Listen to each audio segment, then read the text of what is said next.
आग ने डस लिया है और फिर वो एकदम बेहोश हो गया और फिर झाड़ने फूकने वाले लोग आए और उससे फिर बुलवाते हैं। तो जिस व्यक्ति में लहर आती है, आपने नहीं देखा होगा ये तमाशा, हमने देखा है।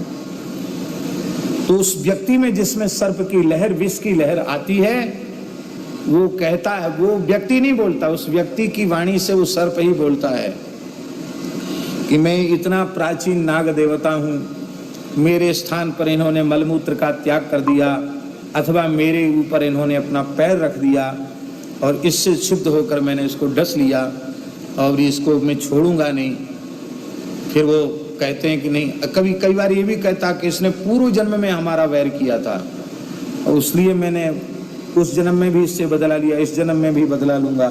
फिर वो झाड़ने वाला उससे संवाद करता है, बातचीत करता है और फिर ये भी कहता है कि अब मंत्र के मंत्राधीनाश्च देवता, अंत में कहते हैं कि गंगाजल स्पर्श करो, गंगाजल पूर्वक शपथ लो कि अब हम इसको मारेंगे नहीं, अब जहर हमारा उतर जाएगा, हम छोड़ के जा रहे हैं, अब हमारा बैर खत्म। तो वो व्यक्ति गंगाजल उठा लेता है, उसके बाद जीवन में उसको फिर सर्प नहीं काटता। ये आज भी चमत्कार है। अभी हमारे जड़खोर गोधाम में एक बटुक ब्रह्मचारी की माता जी को सर्प डस गया और वो भयंकर जहरीला सर्प था, पहाड़ जंगल तो है ही है। और उसको ले गए भरतपुर हॉस्पिटल, भरतपुर ले गए उसको। वहाँ डॉक्टरों ने कहा कि इसकी तबीयत बहुत सीरियस है, मतलब एक प्रकार से ऐसा कहें कि डॉक्टरों के काबू से बाहर थी उसकी स्थिति। यहाँ सूचना ही, अब क्या किया जाए, हॉस्पिटल में तो है लेकिन सघन चिकित्सा में है और अभी स्थिति बहुत खतरे में है। तो हम कभी वहां गए नहीं, केवल हमने सुना प्रामाणिक व्यक्तियों से कि यहाँ ग्वालियर मुरैना के क्षेत्र में ही एक रतनगढ़ की माता है, रतनगढ़ की माता, उनके नाम से नारियल उठाओ, लाल कपड़े में लपेटो और धूप बत्ती जला के कह दो कि अब इसको ठीक करो जिस व्यक्ति को सर्प ने काटा है। और हम फिर एक निश्चित तिथि, कौन सी तिथि बताई, दिवाली, कौन पहले दूसरे दिन, अन्नकूट वाले दिन, हाँ तुम गए हो क्या? अन्नकूट वाले दिन वहां मेला लगता है, उस दिन आपको जाना पड़ेगा वो नारियल लेके। गाय को काट जाए, भैंस को काट जाए नाग, और जहां काट जाए वहीं की धूल मिट्टी उठा के जहर रतनगढ़ की माता कह के बंद लगा दो, वहां से आगे जहर ही नहीं चढ़ेगा। हाँ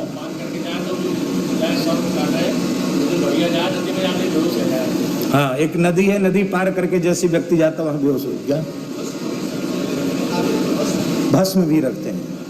तो वो अभी तो प्रत्यक्ष चमत्कार हुआ, दो व्यक्ति न उन्होंने कभी देखा, हमने भी दर्शन नहीं किया, केवल सुनी सुनाई बात हमने बता दी और नारियल रखती वो मैया स्वस्थ होने लगी, ठीक हो गई, आ गई। दूसरे दिन तो वहां गई, वो अपने गांव चली गई। भैया नारियल ले जाना, वहां धर देना, उसको कहना पड़ा। तो यद्यपि वर्तमान समय में पढ़े लिखे समाज में इसको बहुत उत्तम नहीं माना जाता है और अब हमें तो कानून का तो हमें कोई ज्ञान है नहीं, लेकिन शायद कानूनी हिसाब किताब में भी ये सब झाड़ फूक वगैरह को गैर कानूनी माना जाता है, ऐसे ही है ना? हाँ, स्वीकार्य नहीं, गैर कानूनी माना जाता है।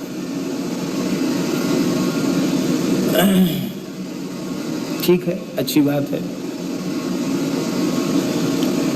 पर प्रत्यक्ष किम प्रमाणम, प्रत्यक्ष में प्रमाण की आवश्यकता नहीं है, प्रत्यक्ष तो प्रत्यक्ष है।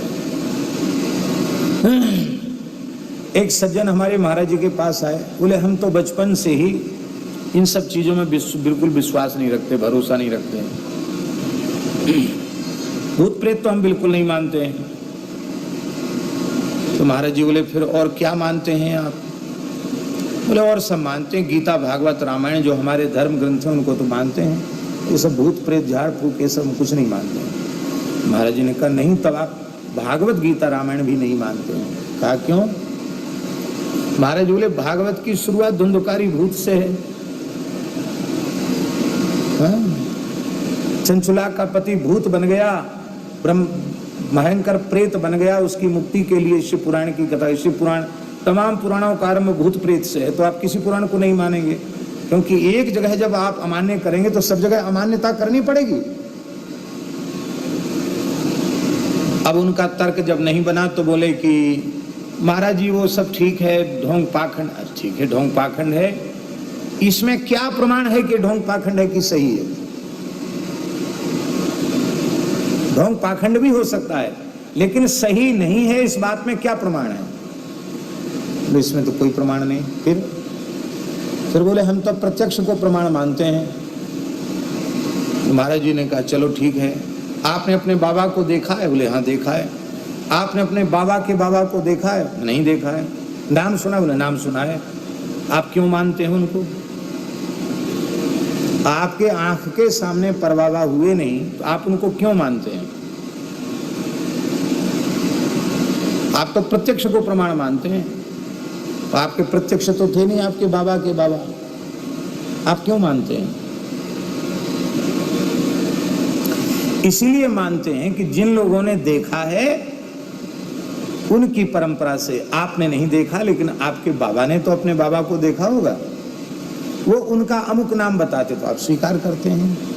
ऐसे ही जो अतीन्द्रिय पदार्थ हैं उनका साक्षात्कार करने वाले जो महानुभाव हैं, यदि वे कह रहे हैं कि यह है, तो हमें भले ही दिखाई नहीं पड़े, स्वीकार करना चाहिए कि हाँ हैं, देवता हैं, देवी